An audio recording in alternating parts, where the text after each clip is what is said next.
अस्सलाम वालेकुम dear team. आज का जो टॉपिक है सीपीआर के बारे में है। हम किससे सीपीआर दे के किसी की जान बचा सकते हैं।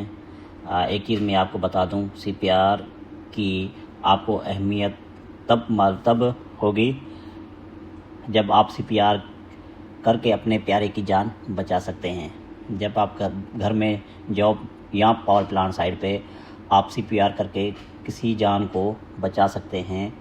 DRABC, डी से मुराद डेंजर्स, आर से रिस्पॉन्स और ABC एयरवे, ब्रीथिंग और सर्कुलेशन। अगर कोई विक्टिम आपके सामने है और किसी चीज़ के आपको ख़तरा है तो सबसे पहले आप वो ख़तरा दूर करेंगे। फिर पेशेंट के पास जो है आप जाएंगे और जो जिस चीज़ ने उसको, फॉर एग्ज़ाम्पल मैं अभी पावर प्लांट सेक्टर पे काम कर रहा हूँ, तो उस विक्टिम को अगर वो कोई इलेक्ट्रिकल का काम कर रहा हो और उसका बिजली का झटका लग गया हो, तो सबसे पहले आप क्या करेंगे, स्विच ऑफ करेंगे, पीपीज़ अपनी पहनेंगे क्लियर और स्विच ऑफ करेंगे और वो ख़तरा दूर करेंगे। फॉर एग्ज़ाम्पल अगर उसके हाथ में तार है या कोई ऐसी मतलब जिससे उसको करंट लगा हो, वो चीज़ आप किसी सूखी लकड़ी से या किसी प्लास्टिक के पाइप से वो आप दूर करेंगे। उसके बाद आप उसको सीधा ज़मीन पे लिटाएंगे। ज़मीन पे लिटाने के बाद आप उसका रिस्पॉन्स चेक करेंगे, ठीक है। अगर रिस्पॉन्स दे रहा हो तो वेल एंड गुड, अगर नहीं दे रहा हो तो फिर आपने ABC की तरफ जाना होता है, एयरवे, ब्रीथिंग और सर्कुलेशन। एयरवे चेक करने के 2-3 तरीके हैं। एक तो सबसे पहले अगर वो रिस्पॉन्स दे रहा हो तो समझो वो एयरवे उसका क्लियर है, बात कर रहा हो तो समझो वो अलर्ट है और रिस्पॉन्स दे रहा है, तो एयरवे चेक करने की ज़रूरत नहीं है, ABC की ज़रूरत नहीं है। अगर वो बात नहीं कर रहा हो तो सबसे पहले एयरवे चेक करने के लिए आप उसकी अपना जो कान है वो उसके नाक के बराबर में लेके जाएंगे और आप उसकी चेस्ट की तरफ देखेंगे कि चेस्ट उसकी ऊपर नीचे हो रही है नहीं रही, रिस्पायरेशन उसकी आ रही है नहीं आ रही है। आपने उससे एयरवे भी चेक कर लिया, आपने उसकी ब्रीथिंग भी नोट कर ली और आपने उसकी सर्कुलेशन भी चेक कर ली। तो ये एयरवे चेक करने का लुक, लेसन और फील, आपने उसकी तरफ, सीने की तरफ आपने देखना है, आपने वो उसकी आवाज़ें सुनने हैं और आपने फील करनी।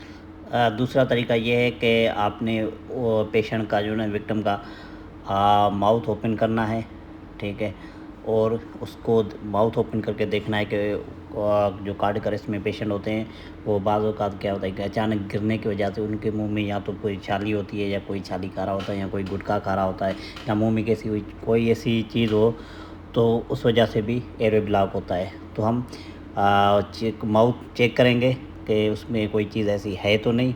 उसके बाद वो बाज़ों का ये होता है कि जो पेशेंट की वो टंग जो होती है ना, वो रोल होकर एयरवे ब्लॉक कर देती है, तो वो हम उसका एयरवे क्लियर करेंगे।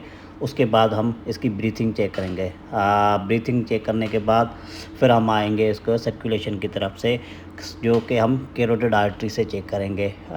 रेडियल और ब्रेकियल आर्टरी, इनमें जो है वो पल्स नहीं आती जो कार्डियक अरेस्ट में पेशेंट होते हैं। तो कैरोटिड आर्टरी से जो होता है ना, वो आखिरी पल्स वहाँ से होती हैं, तो वो करेंगे। जब पल्स नहीं हो 10 सेकंड तक हम काउंट करेंगे। अगर 10 सेकंड में हमें पल्स फील नहीं होती तो हम CPR की तरफ जाएंगे, जो कि 30 कंप्रेशन और 2 ब्रीथ होते हैं।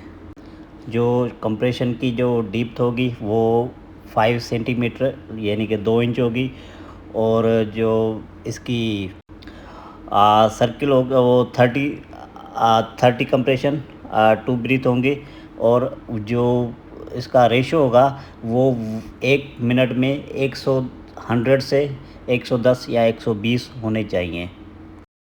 चेस्ट कंप्रेशन जो होंगे वो 5 सेंटीमीटर डिप्थ होगी, सेंटर ऑफ चेस्ट होगा, स्टेनियम बोन जो होता है, और जो 2 बीच में सेंटर ऑफ चेस्ट 5 सेंटीमीटर जो होगा उसकी डिप्थ होगी, और हम 30 कंप्रेशन और 2 ब्रीथ देंगे जब तक कोई मेडिकल हेल्प नहीं आ जाती। तो तब तक हमने ये सर्कल करते रहने। बाद में जब एम्बुलेंस आएगी या मेडिकल स्टाफ आएगा तो वो पेशेंट को शिफ्ट करेगा और उसको हम हॉस्पिटल लेके जाएंगे। लेकिन एम्बुलेंस में भी ये हमने CPR कंटिन्यू करना होता है।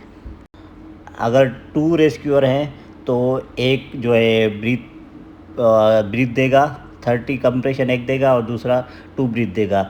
जब वो थक जाएगा तो फिर अगला जो होगा रेस्क्यूअर होगा वो कंप्रेशन देगा, 30 कंप्रेशन होगा और अगला जो है 2 ब्रीथ देगा। बाद में हॉस्पिटल लेके फिर मेडिकल ऑफिसर के हैंडओवर करना होता है। फिर उसको पूरी हिस्ट्री देनी है कि इस तरह से विक्टिम हमें मिला और हमने ये ट्रीटमेंट दी है, और जो फिर एडवाइस डॉक्टर करेगा उस पे अमल करना है।